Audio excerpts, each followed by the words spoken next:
Hola, buenas. Mi nombre es José Luis Balondo.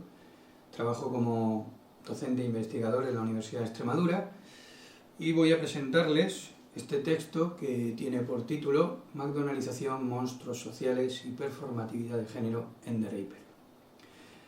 Hemos pretendido en este texto analizar el discurso ideológico que subyace a la historia contada en los 4 episodios que componen la serie de Netflix Draper. Se trata de una producción que relata los crímenes cometidos entre 1975 y 1980 por Peter Sutcliffe en el norte de Inglaterra, en el área de Yorkshire. A modo de documento audiovisual, la serie despliega los testimonios de víctimas supervivientes, de familias de las víctimas, de agentes de policías asignados al caso, de periodistas y también de médicos forenses. Además, se complementan estas fuentes rescatando la cobertura que los medios de la época realizaron del caso. Desde una perspectiva teórica, se ha utilizado la teoría del encuadre de los problemas sociales en los medios,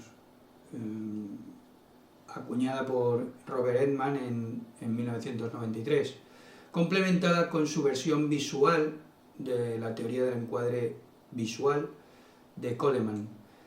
Se examina el modo en que la producción delimitó el problema de estos asesinatos en un doble sentido. En primer lugar, se destaca el encuadre que los medios del momento generaron para la opinión pública, basándose en la percepción de la policía y en la intertextualización que ésta hizo de las historias de Jack el Destripador en el siglo XIX. En segundo lugar, se analiza cómo ese encuadre, a pesar de ser advertido en la serie como una forma de estigmatización social, sigue siendo el prominente en la representación textual y visual de estos episodios. Para apoyar el modo en que funciona este encuadre, se recurre también a la teoría de la performatividad tal y como se entiende desde la ideología, es decir, valorando el trabajo de Althusser y de Judy Butler. Y también recurrimos a la teoría del monstruo social enunciada por Alexa Wright, entre otras. En el análisis del encuadre se ha tenido en cuenta la noción de McDonaldización mediática de las historias de crímenes, algo muy propio de las producciones de Netflix y que en este caso resulta destacable. Los hechos remiten a la época en la que comienza la decadencia del estado del bienestar y se sustituye ese estado del bienestar por el consenso neoliberal en las políticas sociales y económicas de Europa y Estados Unidos. En Reino Unido este hecho se produce bajo el thatcherismo que impulsa ese consenso neoliberal desde finales de la década de 1970. Estas políticas tienen relación directa con el modo en que se privatizan los medios y se exprime el espectáculo de la imagen para el público, es decir, dentro de lo que entenderíamos como el concepto de sociedad del espectáculo de Guy Debord. La prensa del momento aplica una serie de reglas para aumentar el rendimiento económico y la eficacia del producto. Esas mismas reglas se reproducen en el caso de Netflix respecto al modo en que explotan los crímenes. La McDonaldización persigue la rentabilidad del producto a través del incremento de la eficacia, el control, la previsibilidad y el cálculo del negocio de plataformas como Netflix. El rendimiento del producto se garantiza gracias al reciclaje de las fuentes de información de la época que produjeron la representación desde la prensa, la televisión y la radio. La previsibilidad de la producción se asegura presentando encuadres que interpelan al espectador más generalista, que además es ya consumidor de Netflix y está acostumbrado al subgénero del serial killer. En ese encuadre es fundamental la representación de una trama personalizada en la figura del monstruo social que monopoliza la explicación del problema político. En la época de los asesinatos, la prensa sensacionalista ya encuadraba los crímenes con la metáfora que un periodista de la propia serie califica como fish and chips murder, es decir, asesinatos que funcionan a modo de comida basura, que no significa más en la prensa que una emoción efímera de compasión por parte del espectador. Este periodista que señalaba la metáfora del fish and chip murder señala también que el papel de las noticias, el papel físico, termina sirviendo para envolver esa famosa comida del Reino Unido. No se trata solo de víctimas de consumo mediático, sino también de monstruos de consumo que disfrazan los problemas sociales de los barrios más deprimidos donde se producen los asesinatos. Sobre todo esos problemas que tienen que ver con las interseccionalidades que producen las desigualdades de género y clase.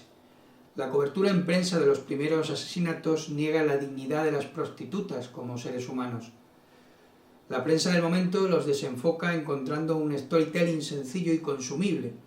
Se trata de otro Jack the Ripper, otro Jack el Destripador, que mata a prostitutas como ya ocurrió en el siglo XIX.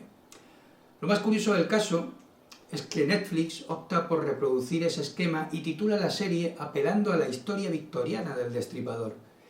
Este encuadre afecta al modo en cómo se muestra la información en el documento de Netflix. Se sigue una estructura cronológica en la que los hitos de la historia se abren con las víctimas que van sucesivamente apareciendo en pantalla en fotografías en blanco y negro, mientras los medios de la época desarrollan un discurso estigmatizador hacia las trabajadoras del sexo asesinadas como si merecieran ese destino fatal. Las declaraciones de un periodista que cubrió las noticias destaca en el documental la situación social que se vivía en los barrios deprimidos de Yorkshire. Históricamente, Gran Bretaña fue una de las primeras naciones que sufrió la deslocalización de la industria textil, minera o metalúrgica.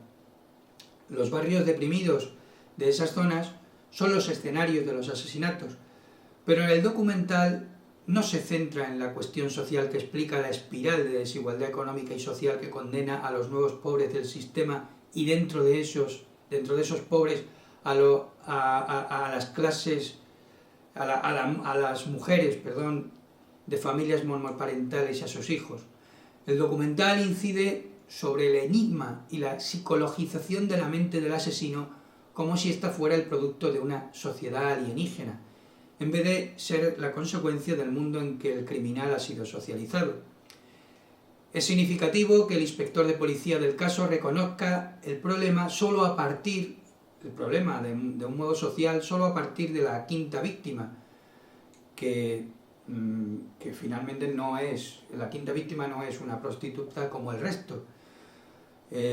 Este policía, este inspector, asegura que en este caso se trataba de una persona decente de una familia normal, como si las anteriores prostitutas fueran víctimas menos dignas.